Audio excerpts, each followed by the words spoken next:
we're very keen to use this space for interactive discussions on some of those big challenges that we're facing in Goa. And one of those, of course, is tourism. We all know just how wonderful Goa is in so many ways, whether it's the coastal areas, the rivers, the wetlands, the ghats. And in fact, we have a lot that we can do, not only to make Goa a wonderful place, retain it as a wonderful place, but also help with the learning in other neighbouring states also. So we see Goa as having those assets, not only natural assets, but the people, the academics, the NGOs that can really lead the way. But of course, we at the moment are facing very challenging problems with tourism and what we may call development across Goa. The numbers of tourists have really gone up in the last 20 years or so, more than doubled in the last decade, so around 7 million was the latest figure that I could see in 1 year. And with India's population and economic growth, we need to expect, I'd say, that this may continue. This is good in some ways for Goa's economy, so 40% of people actually depend in some way on tourism, but we are seeing the impacts on water quality, on the forests, on the nature, the biodiversity. So what we need to do is try and find a path through this where we are where tourism is sustainable. And we're thinking here it's much more than just ecotourism. I shouldn't say just ecotourism, but ecotourism so far has been a small segment of the tourist sector. What we're thinking about is how we mainstream sustainability. So in fact, maybe every business should be an eco-tourist business in a way, every hotel. So what we're doing today is bringing a panel for this discussion. And we've got, I'm pleased to say, a great panel of experts. So we've got Puja Mitra from Terra. I'll introduce everybody very briefly and then get them to come on stage. So Puja is co-founder and co-director of Terra. She's worked on biodiversity issues in India. She's won various awards, and I'm not going to say too much. You can tell us a little bit more in a moment. So then we have Nester Fernandes, who is the program coordinator at Coastal Conservation Foundation in Goa, and Parag Rangnekar from Maya Expeditions, and he's also on the tourism board. And finally, I say last not least, is Mr. Mahesh Patil, the chairman of Goa State Pollution Control Board. So we've got a range of people here from not only the tourist sector, but also from government. So it's really, I think, helpful for us to have a conversation about what excellent looks like and how we can all work together across the sector and government. So I'd like to invite our panelists now onto the stage. So over to you, Puja. Thanks, Maya. Am I audible at the back? Okay, so thank you so much to Act for Goa and to Museum of Goa for giving us this opportunity to be part of this discussion. It's very timely and necessary, and we need to keep talking about it as much as we can and come up collectively with ideas. So I hope it will be very interactive, and please ask questions so that we don't end up just rambling on. And also thank you for letting me add Mojo, who's the Indian Ocean humpback dolphin, on the table, on the stage, and the poster of Marine Mammals of India. And the reason I wanted to add this is also because I think it's important to have clarity that they are if not the most important stakeholder. That without these assets, there is no tourism or anything to talk about, because it's based on these environmental assets. And while they may not be able to speak for themselves, part of our work as advocates for this space is to ensure that the messaging is centered around these assets and not just on profitability or exponential growth. And sometimes that means learning how to set limits and saying no. And that's part of what I hope we can discuss today. Could we go to the next slide? Is it it possible to dim this light slightly? Or is it visible to everyone? Slight dimmer, is it possible? Okay, so our work in Goa through Terra Conscious is based on work that I had started in 2016 when I was heading the WWF office in Goa. We were looking at a study to look at the impact of tourism on marine and coastal life in Goa. That hadn't been done till then in that detail, and not on dolphins in particular. So Goa is home to the Indian Ocean humpback dolphin, which is a residential species of dolphin. That means it doesn't migrate. And what is important to remember is that it does not live in depths much deeper than perhaps 50 feet on an average. So they live near the coast their entire lifespan. They hunt in river mouths, they hunt near the mangroves sometimes, they have been reported. So they are very much a coastal species and therefore very vulnerable to whatever is happening on the coast. Our study, I'll talk about that in a minute, could be changed. And be mindful that this animal enjoys the same protection, and so do most of the marine flagship species of Goa, whether it's the Indian mugger, whether it's the corals, whether it's mangroves, have all the same protection as the tiger. But tiger tourism is regulated very differently in India, and right now marine tourism is not regulated to the same lengths. Goa has a huge footfall, as Maya said. Some research tends to show that a lot of that footfall chooses boat tours, chooses marine activities. Goa is known as a beach destination, so naturally people want to engage with this space. Next. But some of the big challenges are that, for example, in Goa, all your marine wildlife-based activities are still regulated under the Goa water sports policy, which means the forest department has no role to play even though the animal is protected. It means the governance is fragmented, so somebody is giving permission for the boat, someone's governing the water, someone gives the tourist license, the animal is under another department. And that makes it very difficult to enable sustainability, because how do you get all these governance actors together, how do you get the community together, how do you get the industry together? So these are some of the challenges. No capacity building at the moment. You have a 1-week training on how to operate a boat or a jet ski or a parasail, and you're out having to deliver experiences to thousands of different types of tourists. Which means your capacity as an experience giver is not built into the state system of training at the moment. And the other challenge is how it's priced. Globally, marine tourism is $1 billion and more industry. However, in Goa, wildlife tourism in the marine space is still priced at 300 to 500 rupees a person. Now, we can debate about tourism should be accessible, yes, but if it's based on a finite resource, then we need to be mindful about what we pay to access it. Otherwise, there's no funds coming in to manage it responsibly. Next. These are some examples. This is the cleanup done by Barracuda Diving and Coastal Impact NGO at Grand Island, where we have the coral reef. And this is just from picnic tour boats, because there is no waste collection system set up at all the jetties. Some have it, some don't. It's difficult to control also what people are taking on the boat, what they might be doing when they are out on the water. And we aren't really set up to regulate marine tourism on the water the way we should be. Next. Some pictures of the well-known kingfisher cans, again at the coral, underwater. If you're selling a pristine destination, you're trying to tell people these are the things you need to come, this is a memorable experience, then managing that ecosystem is the responsibility of the state and the industry actors to working together. And can you play this video? Will it play? Can you just check?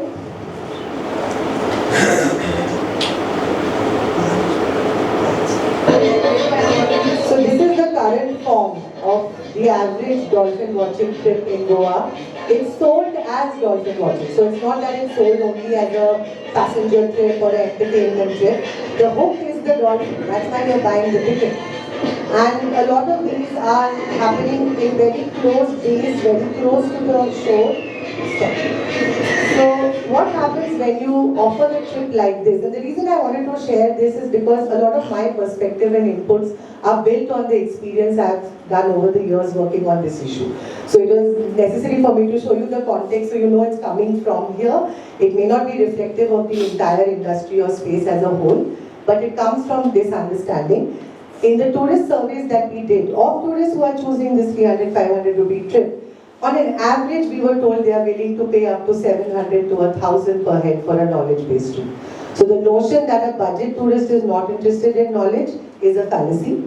I think if it's delivered well and people are aware that this is what they're going to do, 9 out of 10 customers of any price point are interested. So it's about us being able to meet that need. Not saying we can't meet the need because the demand is not there, because the need is not there, it is there. And what I also found is just by randomly going on the boat trips, talking to customers, saying something simple like, don't cut the dolphin's path of travel. Make sure your boat operator doesn't do that. Or don't ask for him to chase the dolphin and make it jump so that you have something entertaining to watch. Because animals don't behave like that all the time. I saw customers on the boat immediately turn around and start telling the boat operator, please don't do this, especially children. So to say that behavior cannot be changed, that people don't think they have agency, I have not seen that to be true in my work. Next.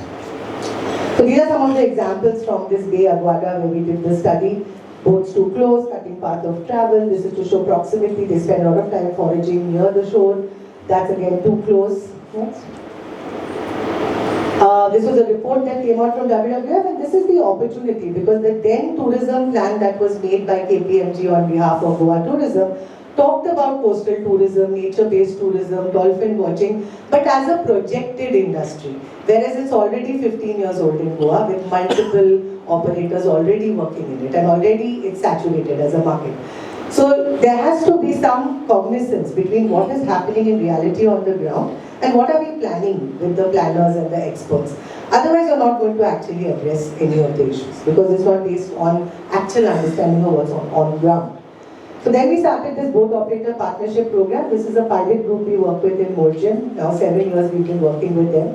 We did signage for them, we did training for them next on just simple things. And we decided we also needed to provide evidence to the operator because when we went to them and said this is disturbing for the dolphin or pollution can affect, they were like, what's the evidence?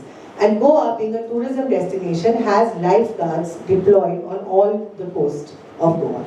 And these are about 500 odd people who are trained to watch the water from 7 in the morning to 7 in the evening. So what we did was we approached Dishti Marine and the Goa Forest Department and we said, why can't we start a public-private community partnership model of monitoring our coast?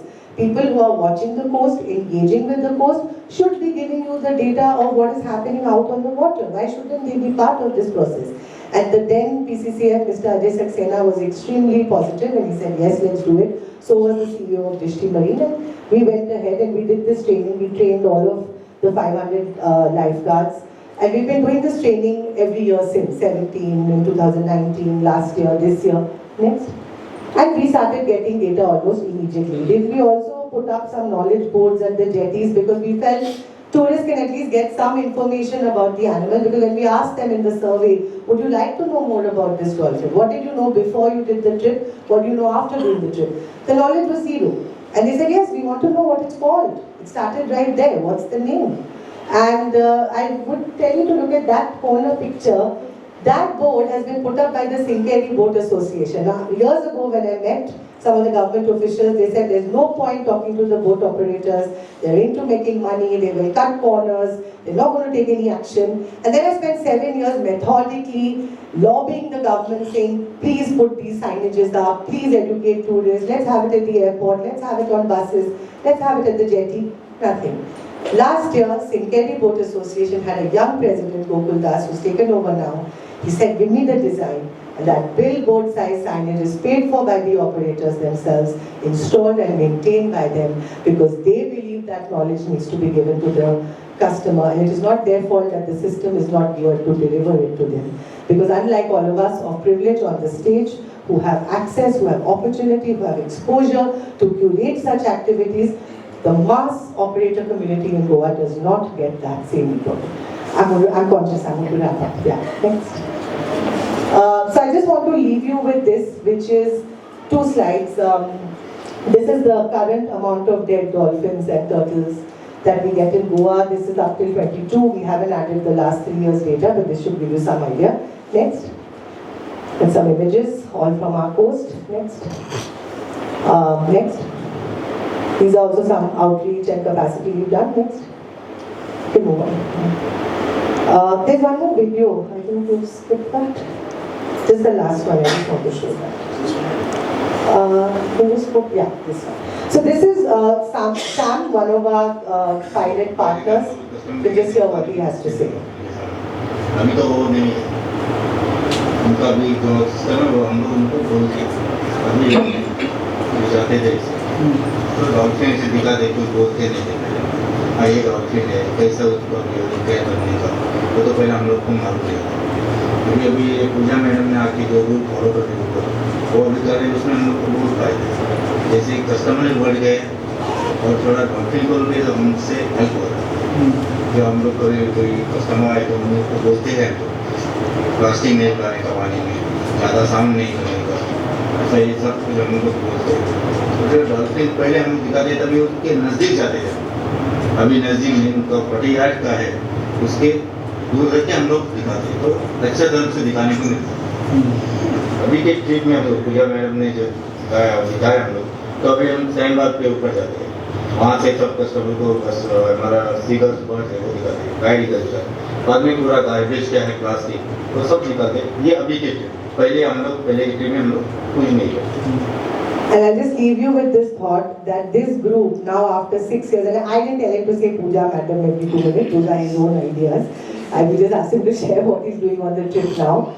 This year they are migrating into being independent, they are taking knowledge boards on the boat, they are going to be the experience givers themselves over the years that we built that exposure.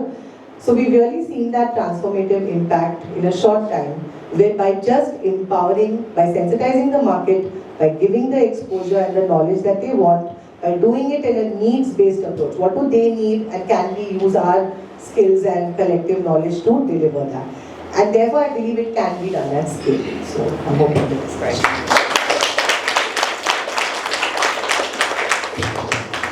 Okay, thanks very much, Puja. I'm going to highlight just a few things that Puja said, and also let you know that on the board over there I've got my colleagues Maya Curious and Neha Bhatia from Goa, who are gathering the sort of knowledge and ideas that are coming out of this discussion. So we don't want to just have a discussion today and then forget about things. We are going to write it up and think about what the next steps should be. So I'm only going to flag up one thing of what Puja said, as there are so many really useful nuggets of information. But that is the issue of working with the operators on the ground and ensuring that we don't just see them as people who are not able to think these things through and not able to be positive members of the sustainable tourism movement.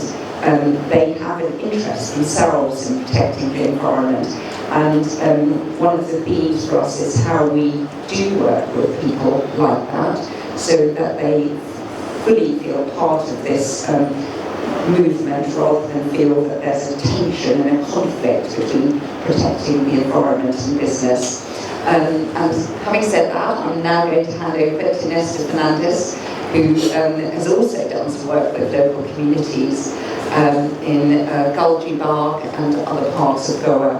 And Nester, in fact, works for Coastal Conservation Foundation, but has also set up a canopy for the coast, which does nature trails and outreach work with people in these communities. Over to you, Nester. Thanks. Good morning, everyone. I think it's afternoon, so yeah. All right. So my name is Nester, and thank you, for Goa and MOG for giving this opportunity for us to present such a, wide topic, array of topic. And we have such amazing panelists over here, so we hope to impart some knowledge and we can, take back something from this. So basically, I work with Coastal Conservation Foundation, and you all might wonder what exactly coastal conservation does or not. It's basically the conservation of coast in one manner or the other. So next slide. So Coastal Conservation Foundation started in 2019 and started from Mumbai, and basically it was done to increase the awareness of the people around, to understand what kind of marine animals, marine life is there in the shore, for one. Then the goal is also to provide do research as well as have multiple stakeholders come in and learn a lot about the marine life in general and basically take away something in that regards. So yeah, we engage a lot of aspects. We engage a lot of people in this. We are engaged with locals. We engage with multiple stakeholders like the forest department and various different organizations. Yeah, next slide. So Marine Life of Goa started in 2024, and it started as an outreach project basically. But before that, we had Abhishek Jamalabad, who started documenting life in the intertidal zone. So the intertidal zone is the zone of area where you have the high tide and the low tide, and that area is also teeming with a lot of marine life. So far, Marine Life of Goa has been able to document more than 400 species, and we plan on doing so for more shows. So along with this, we basically have outreach programs where we have locals and various different communities come together and come with us and explore the shore and learn a bit more about the marine life there. By doing this, we are trying to impart knowledge into the local stakeholders as well as the tourists who come in, so that they can learn and appreciate it more and be more careful about what they are looking at and see how they are not able to harm them. So we do it very sustainably, where we basically do it only 2 to 3 times a month, so that we don't overdo ourselves, we don't overburden the animals that are there, because sometimes you have to be in a space where a lot of marine animals are. Take this one. A quick shout out to the founder of CCF, Yes. Shauna, who is also here, for starting this amazing initiative. Yes, so yeah, we have Shauna with us over here, who's the founder of CCF. Please put It's on. yeah, on, hold yes. closer. Yeah, okay.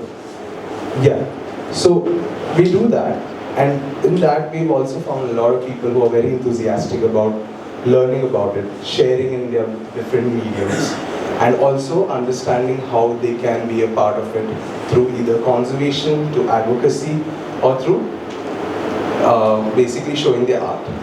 So we, like we said, we work with forest department, we work with various different animals with them. So we have done training with sea turtles, we have show walks with them called Seaside Tree Secrets. It's an initiative between Coastal Conservation Foundation and Forest Department. And the next slide is an example of what we basically have documented. So this is an amazing artist by Weber, art by Boo.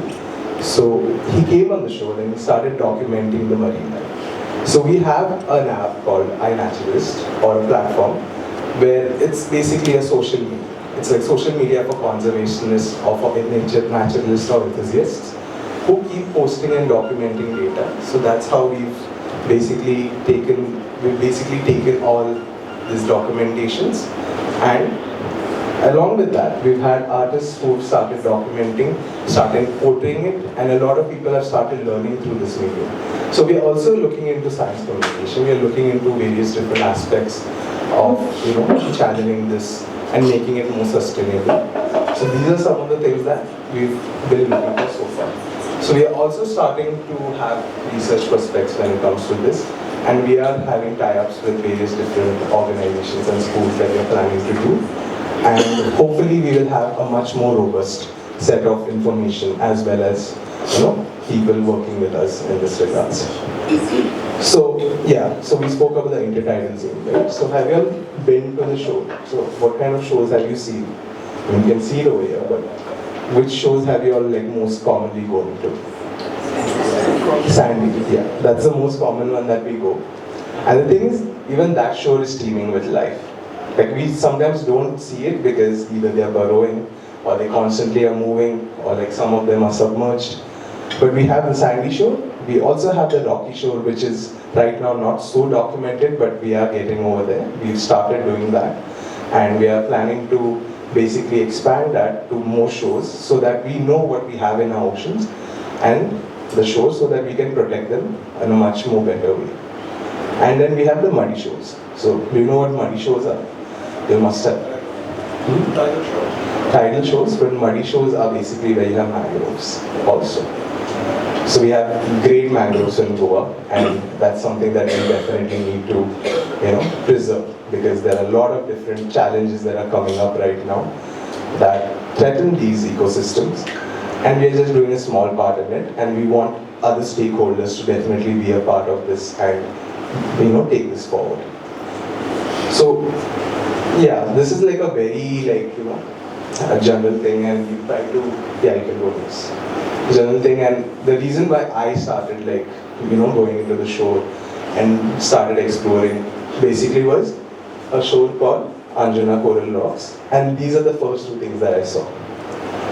And honestly, I thought that was an alien first, but that's a sea cucumber. Has anyone over here seen a sea cucumber? Amazing.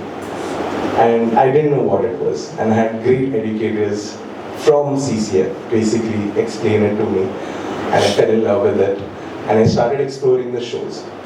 So there was some construction happening there, but it wasn't very prominent at that time. So they wanted to build something related to a platform for tourists to come and explore. So I was wondering, okay, fine, what's going to happen to the shore here? So yeah, we can go to the next slide. So this is almost the time when we used to go and do tide pulling there. You see the top part? That's basically the rocky area where you have this life, and it looks quite barren, right? And you have some hotels, some shacks and all. So I tried to go to the same place last year, and they built that platform, and unfortunately a lot of that beach has been either covered in silt and soil, and it's inaccessible. I slipped in the first day. I was I'm not going there anytime soon. So you can see how this is basically built for tourism, but because it was not very sustainably looked at, it was not thought with, because there's no data, or either less data that they were not able to look at. They were not able to, do it in a very feasible way. And unfortunately, because of that, we have a lot of shores that are undergoing this. So we need to basically gather data so that we can show them what needs protection and how we can do it in a sustainable way, where we all can meet in the middle and we can all go ahead. So that's it. I just wanted to give you a small brief about what we do and what we should do in regards to this. And I'll hand it over back to Maya. Thank you. Now I'd like to hand over to Parag Rangnekar, who perhaps you can tell us a little bit more about what you do as you go along. Sure. Thanks. So, at the outset, thanks to Aqua Expeditions. So we primarily dwell in the space of nature wildlife. So I'm primarily the hinterlands. So a little away from the coast, frankly. Though we do go there for birding, but primarily, in the ghats and in the foothills. I think we're here to speak about sustainable and regenerative tourism, right? So let me confess at the beginning that I frankly don't understand these two words. Primarily because, they are so complex, and also, what happens is that they are so loosely used. Everybody wants to, use that word for whatever he or she is doing, maybe in annual reports here and there. Sustainable word is used by, practically everybody. Unfortunately, when you don't understand something, what you do is you twist it to your own convenience.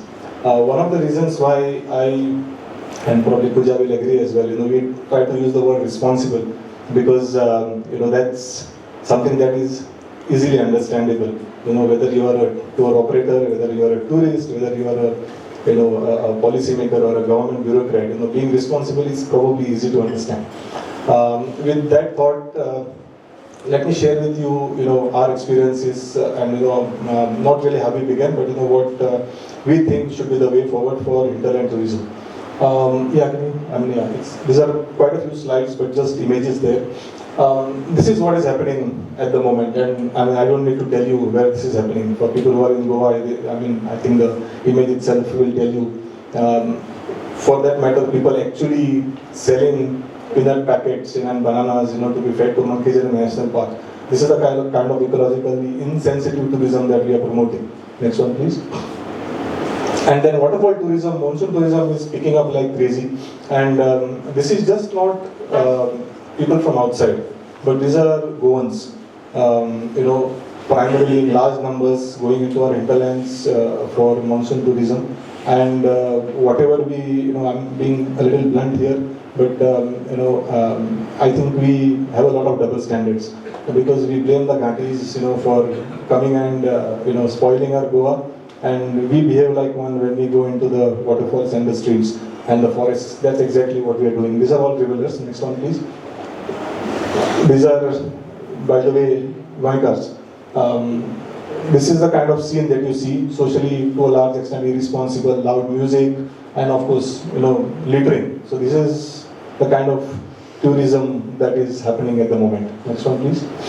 And this is, I'm sure, you go to any place in Goa, any remote area, any good undisturbed forest, you'll find plastics, okay, and waste. And yeah, so this is, this is a very interesting case where somebody, because there's no dustbin or there's no place to litter, somebody piles up nice stones to make it look like a dustbin, and people dump their waste there, and then one good Samaritan will come and light a fire.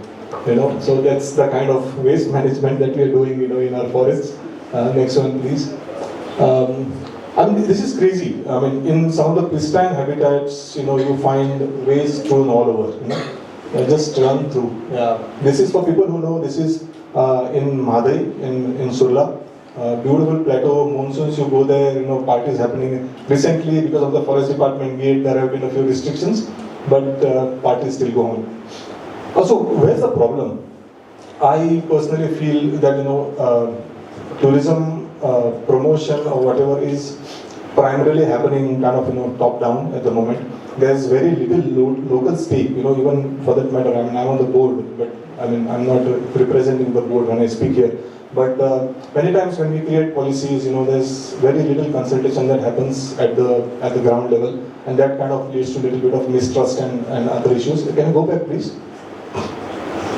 So, one of the biggest problem that I see is that very little local stake in decision making. And then what happens is that if at all there is a local stake, only a few people end up benefiting. People who already have the power and already have the money. The lowest denominator somehow is not involved in the decision making, neither in the benefit. This is what I have experienced. Yeah. Please, next one. So the question now is that with so much of push for hinterland tourism, ecotourism and whatever. The biggest question right now is: are we going to replicate the coastal scene into our forest? Is that what we are trying to do? If that's the case, then rather let the tourists come to the beach and spoil it more.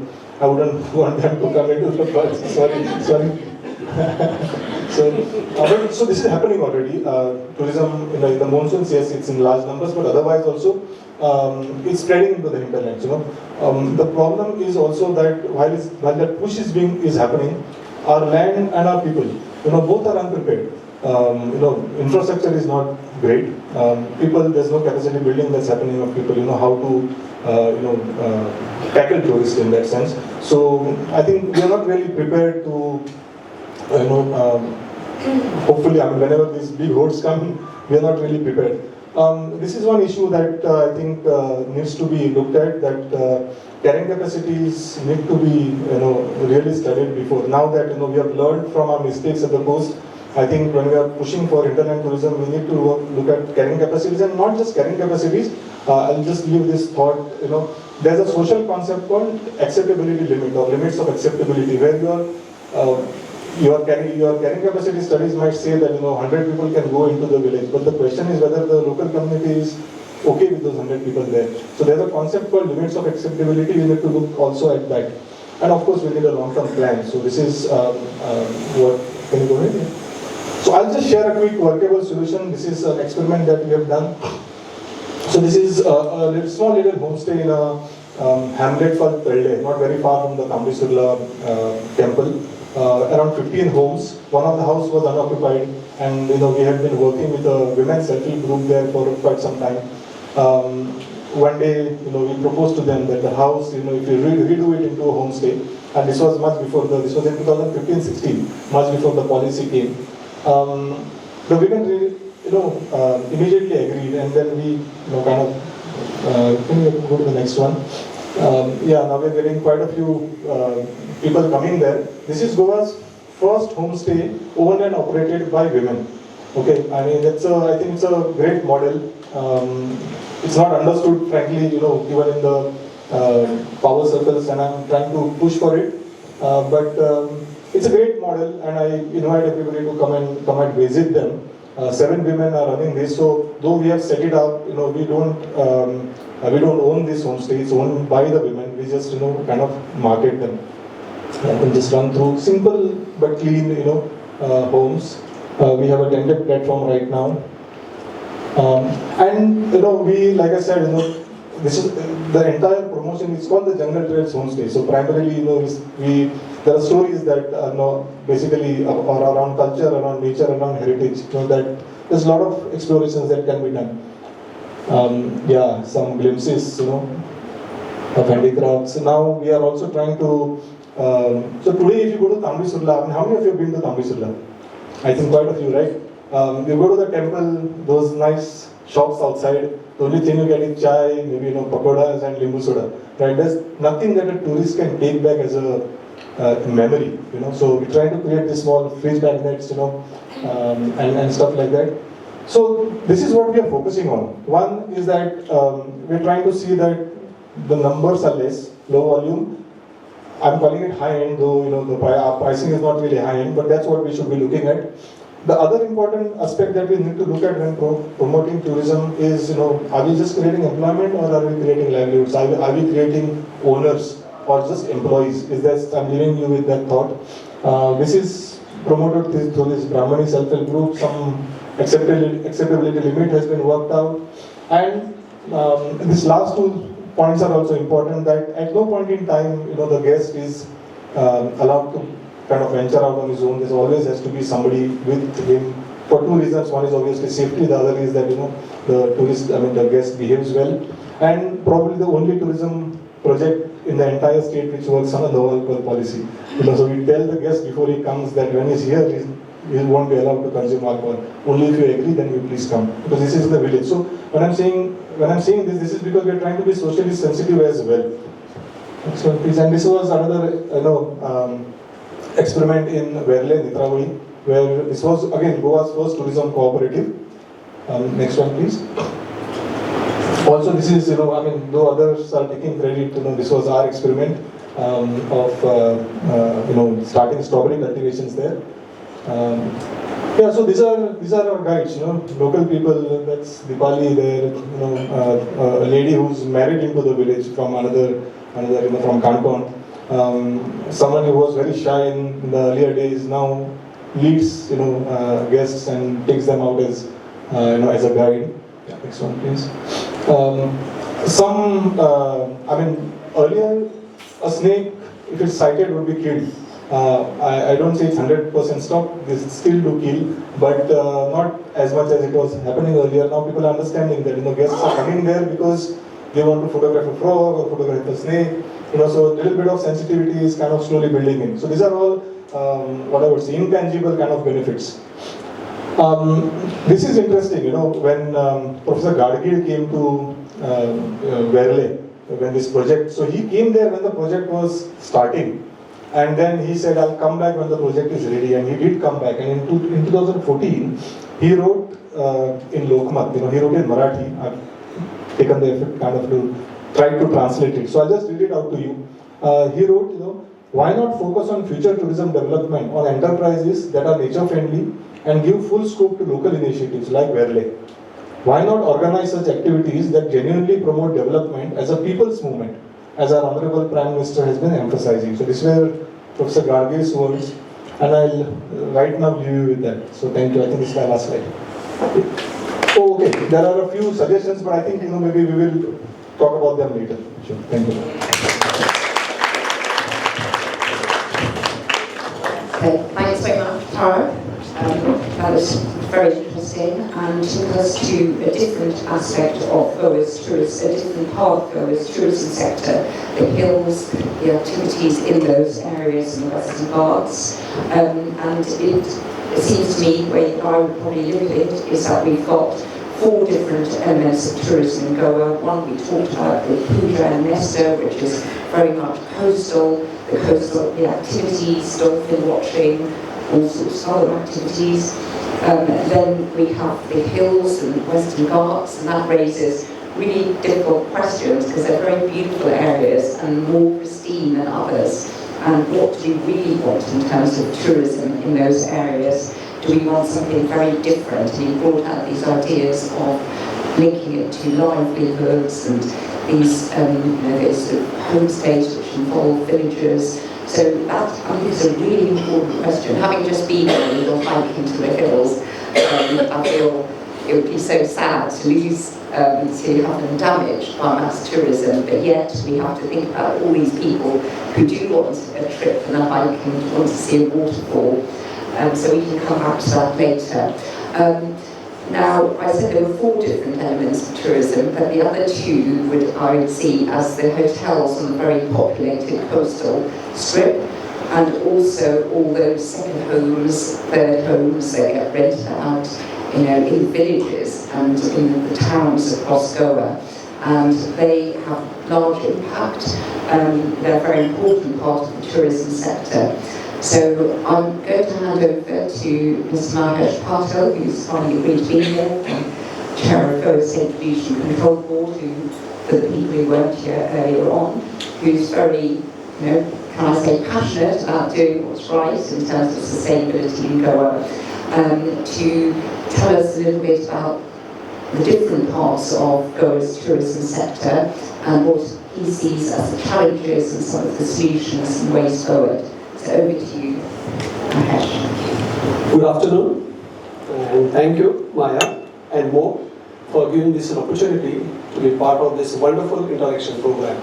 Also, thank you, I said houseful, so all seats are occupied, so that's to show the keen interest. So let me tell you before I start, I'm wearing 3 hats. Don't be an official or 3 roles. I happen to be a chairman of Pollution Control Board. So that is my official role, but I am speaking as an individual. Secondly, I have sent what my fellow friends and colleagues Parag and she spoke. Like in 1991-89, I used to visit Arambol, so I know what Arambol was. I used to also in 89, I used to visit Avanda, where I would put a bike, put my helmet, have a glass of beer, and slip. Nobody will touch my bike. Today there is no space for parking. Forget about slipping, you can't imagine. Second, what I'm saying is, we also run, my wife is here, Mitra, she's sitting here, and we also run an agro-ecotourism in Goa, and I invite you all, I'll host you all, if you have any program Maya wants to make, we'll be happy to host you all of you, whenever you want. So, but in short time I would like to say that what conclusion what we are deriving is a quality against quantity. I'll just tell you when she said in introduction, today Goa 40% employment or economy is on tourism. If very few maybe from Goa here, if you have the same dialogue, you would have been 80s, which Parag would know, you say mining was a backbone of Goa's economy. If in 80s and 90s were here. So it was economy from right from 70s. We went from quality to quantity. And probably we are aware in 2012, Honorable Supreme Court came and stopped. So mining was literally closed up for last 10 years. And who are opposing? Some people say city lights were educator or NGO activists, but equally villagers were opposing. What Parag said, accepted it with the villagers. They were actually the first beneficiary because of employment, because of the economic benefit which gained with the village. So that is what we need to learn. I've been telling often to this coastal belt, if you choose quantity or quality, it is not far. And probably you are reading in the newspaper what is happening in a lot of activism and courts. Everywhere courts are coming in. I will not go in more detail, but that is what it is. So we are at the crossroads of mining to tourism, and tourism where we are heading to. So as she said, one policy. Now everywhere policy is the government. I also will just highlight 2-3 points what we government has been taking seriously. As from pollution control board side, what we have made is now you cannot change overnight, but the control is again, it's a activism from the people, concerned citizen as well as the honorable courts alleged. Number one, Maya said is green rating. So we started the process of green rating business. Green rating of the hotels. We are tied up with the CE, Center for Environmental Education, thinking that, as I said, you differentiate between the good and what operator said. If you are able to demonstrate that they are responsible tourism, people are ready to go higher. How to differentiate? So we said we'll start a green rating for the hotels. Probably we can extend that with the help of Parag and you to the operators. Today they are looking only at the hotels. And then we'll give them an official platform to show these are the responsible people doing business responsibly. They charge you so much.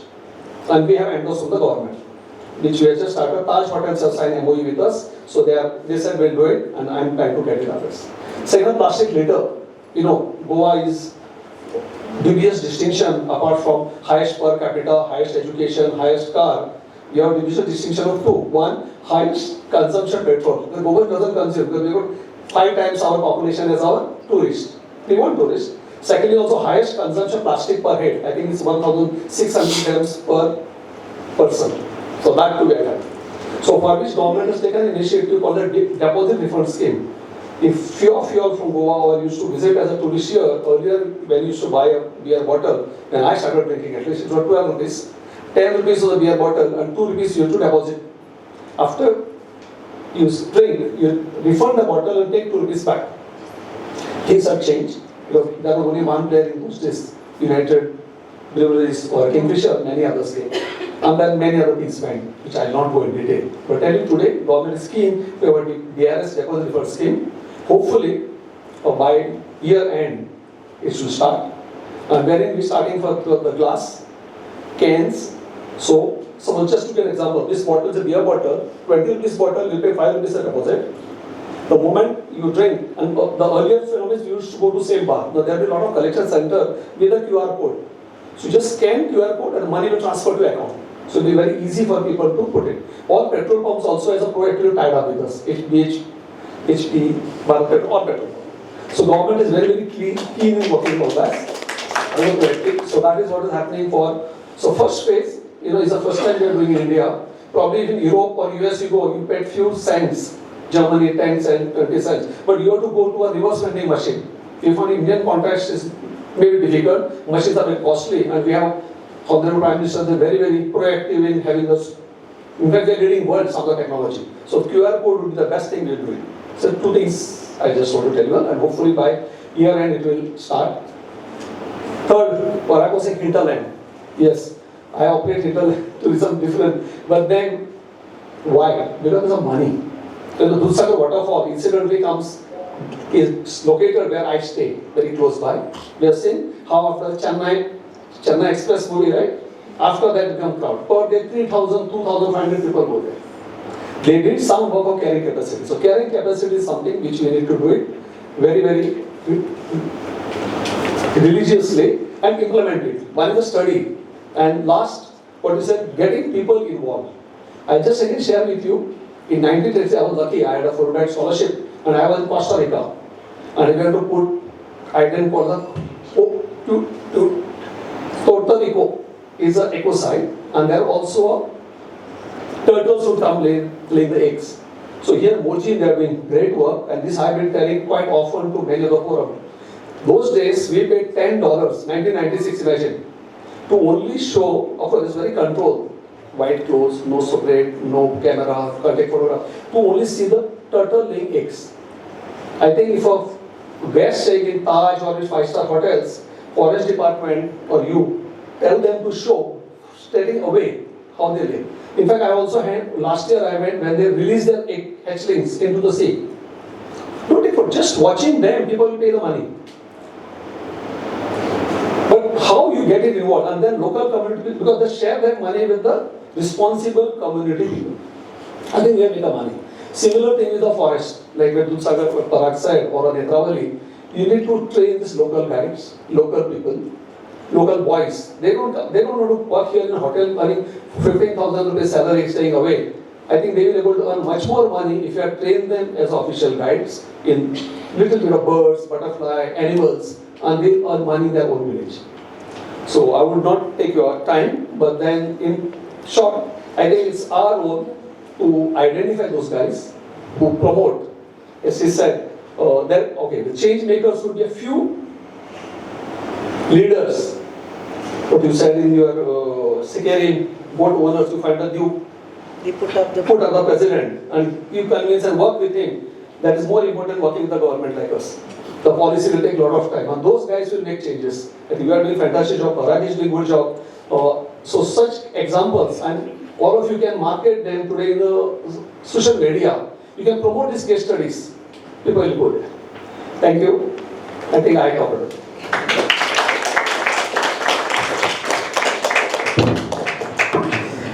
Thank you very much for highlighting and bringing out all those different issues from using systems like rating systems and getting some sort of first movers like the Taj to start taking action, as well as government policies. So you did tell us some government policies that are being introduced, which is great. Also around carrying capacity and planning, which I think is another really important issue.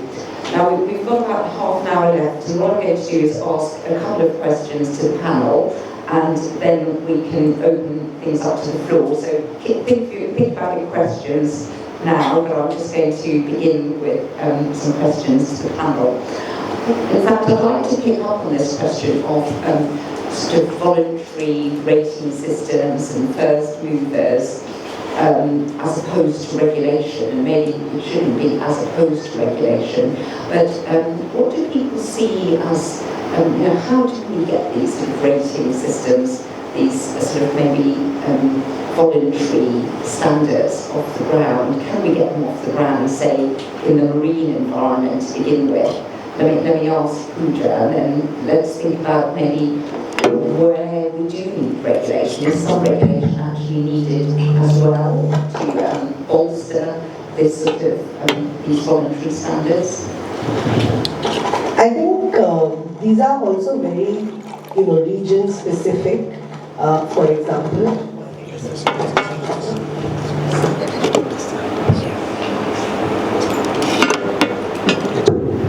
okay, is this better? Yeah, so I think, for example, there are global voluntary standards like the World Cetacean Alliance, and different companies around the world are certified to be responsible dolphin and whale companies, which of course then allow them to charge a premium in the market. In India, I think it will be important to also understand that before you can even understand what that voluntary rating you will be able to adhere to, your capacity has to be built for you to be able to do that. And you need to be given a market linkage support. Because again, we are a very, and I'm going to take the social lens here, we are an extremely divided society, caste, class, opportunity. And I think to imagine that everybody will have the same impetus or opportunity to develop these models on their own and then be able to adhere to a standard would be expecting a lot of quantum leaps for people who are not given that opportunity. So again, like I told you in the beginning when we spoke yesterday, that we are not really representative of the entire, gamut of tourism operations that happen. We are representative of a privileged set of people who can actually, Parag can set standards for his experience. I can set standards by adopting some global good practice and say, okay, this is what I can do. But if we want that adoption at scale, I think it has to come hand in hand, not only in terms of policy, but in terms of capacity. The government can make a policy and say we want sustainable marine tourism, it has to follow X, Y, Z. But then the state machinery or the institutions or the training opportunities or the industry bodies or even these associations themselves need to be given that support to be trained to adhere to the standard. They need support with, especially with the market, so the market can differentiate. See, when I started this work, there was no demand for responsible dolphin watching because there was no understanding that what was happening was irresponsible. So first we had to educate the market and create that understanding that this way is more responsible than that. So that support, if you wanted to accelerate, I think the government has to put in effort, so does the industry. Okay, thank you. So, do hand over to Parag actually, because I would like to hear your thoughts looking at the activities in the hillsides. But it's a very important point that we have to have ratings hand in hand with capacity building, so to equalise things, because otherwise it may be that some of the actual village people will fall out of the picture because they're not able to run these eco-friendly tours. Yeah, I mean, I and Puja have been discussing this for God knows how many years now, so I don't have anything but more to add. But yeah, capacity building I think is very important. You may have a rating system, but if it's not, if you don't know how to utilize it, then it's going to be a problem. For example, when we do in the forest, in the buffers, we do night trails. We take people out in the night, right? So we have certain rules laid down for ourselves. We don't take more than 10 people. So there's a limit already set there. Then so that the footfalls are not too many. There's a certain distance. So we come across snakes, and say scorpions. So there's a certain distance, certain respect that needs to be given to the species for your own safety as well as the safety of the species. So there are certain rules which need to be laid down. Now, if you just lay them down on paper, then all operators are not really going to do it, and this can be misused as well. So that's another worry. So if you lay down certain rules on paper, but if they are not trained to execute, then there's a problem. Also ratings can sometimes also create issues. Well, I'm going to go to Nester first, then maybe to you, Mahesh. But do you think that these sort of voluntary standards, can we bring those into the coastal conservation, to sort of turtle watching, etc.? Do you think there's any need for regulation? Maybe we do need some regulations.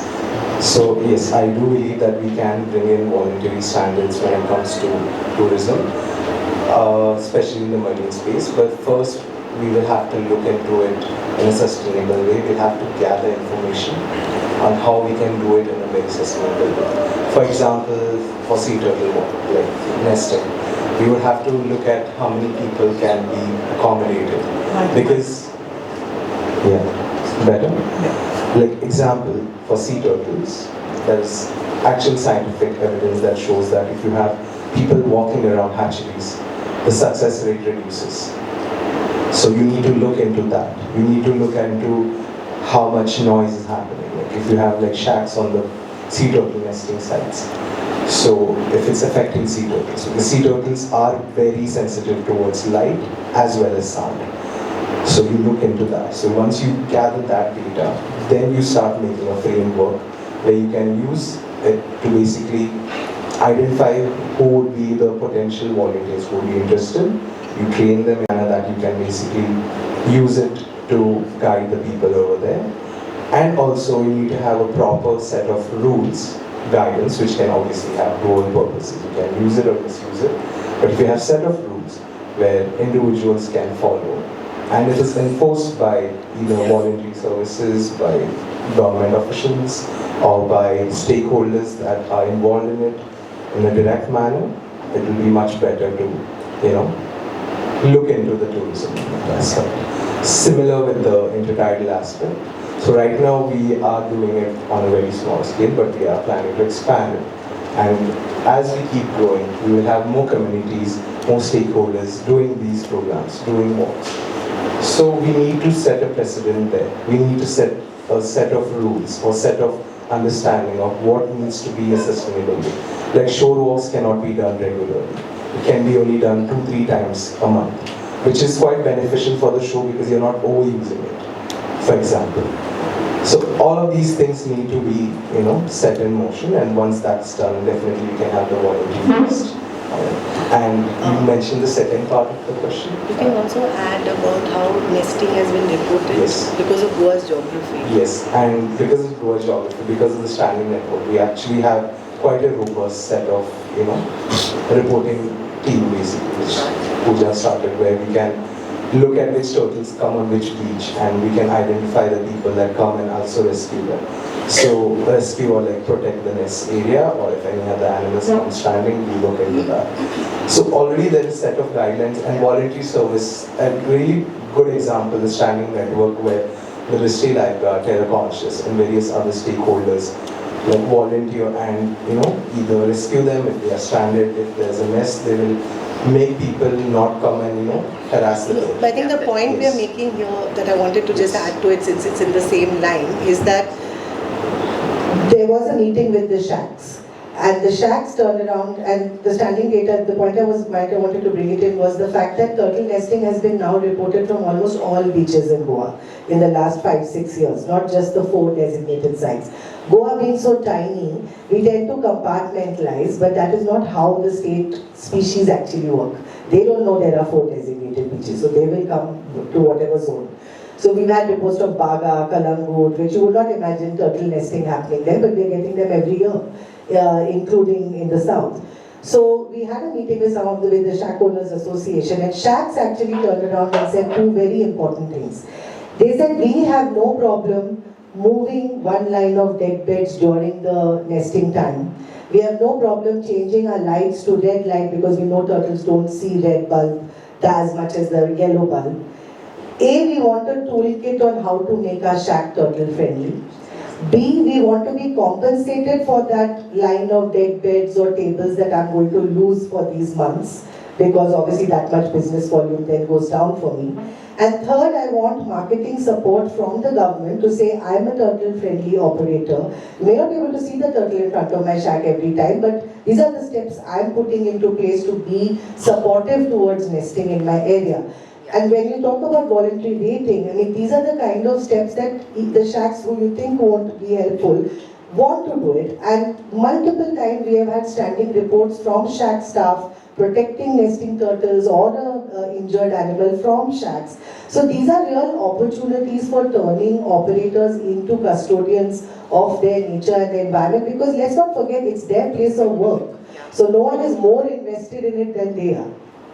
Okay, great. Thank you. Thanks very much. So I think we've got a sort of view here that we can, use these things like rating systems, but they do need really good, they need the evidence base, they need to be sound, and that, in fact, the industry does want them, but sometimes difficult questions arise like compensation. Where's the money going to come from? But I'm going to open up in a moment, but give Mahesh Patil a chance to comment. I mean, I was going to say, actually, maybe we do need some regulations are also important. So, for example, if we're going to try and prevent pollution, like say wastewater, contamination of water. In fact, those sort of things, maybe we do need strict regulations and enforcement, but some things can be done on a voluntary basis. What are your thoughts? Yeah. I just want to again highlight, if this voluntary standards would have come 20 years ago while setting the strike, it would have been easy to do them now. As I said, 89, 90 I used to visit, there was hardly any soul. I think Dr. Kerkar would be agreeing with me. Today, people have gone, they have got like mining for that. Huge money. And today, livelihood, it's not a livelihood. Today, the economic standard which they have gone up, they say they need to maintain it. And that's the biggest challenge to get back. So that's, they look at the money. Number 2, I just to comment on the rating. I think rating should be local. I said local in the sense, global standard with a local condition. Because many of you must remember there should be ISO 9000 for quality. There's a hype in 94, 95, 96. Today nobody bothered what is ISO 9000. It's supposed to be quality. Then ISO 14000, OSHA's all came. So global standard, there's hype for some time, and they just managed to, as you rightly said, they are only on the paper. So get that overall responsibility like green rating. We'll have a water, air, noise, everything is fine, and that is a direct economic benefit to the hotels which are going. But they are not looking at the local conditions for the community, turtle conservation. I think it wouldn't make a much sense what we are talking about, or engaging the local. Second, as you said, another peculiar problem which has come, second house, second home. Many of the bungalows who have come here, and they've been constructed their own house, but they are rented to tourists. And we found, now I can as official I can tell you, we found that a lot of bungalows, when they give commercial, the ETP or STP treatment is only as a home domestic. And we have taken a very strict action, closed many units. We said if you are commercial, you have to be commercial. There are 2-3 fallout. In the villages, you have 2-3 bungalows.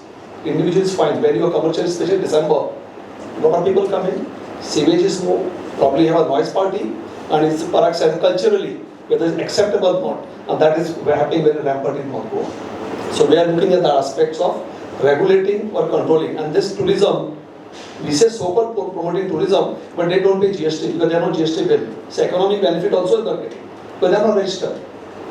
So many of these issues, as we go deep dive, we'll understand. And last, what industry, everybody look at the incentive. When we started green rating, upon hot industry, big industry, but they said what I'm going to get. I told you if you get green rating, you'll save water, save power, huge money. We give a consent to operate from the board and they pay particular fee for 5 years. So they asked me, can you give 1 year extra? Probably that extra money would have been just 25,000. And I know by following green practices, they will make a profit of more than $1 million. So many times the site is there, what benefit as a regulator will be. So we are also working on a model now, those who have green rating, green co-rating, green building, we'll give them regulatory benefit of consent. Somebody has to apply for 5 years, we'll give for 10 years. That's what I'm working on. Okay. Great, thank you. I think that incentive scheme is so important and so helpful for getting this off the ground.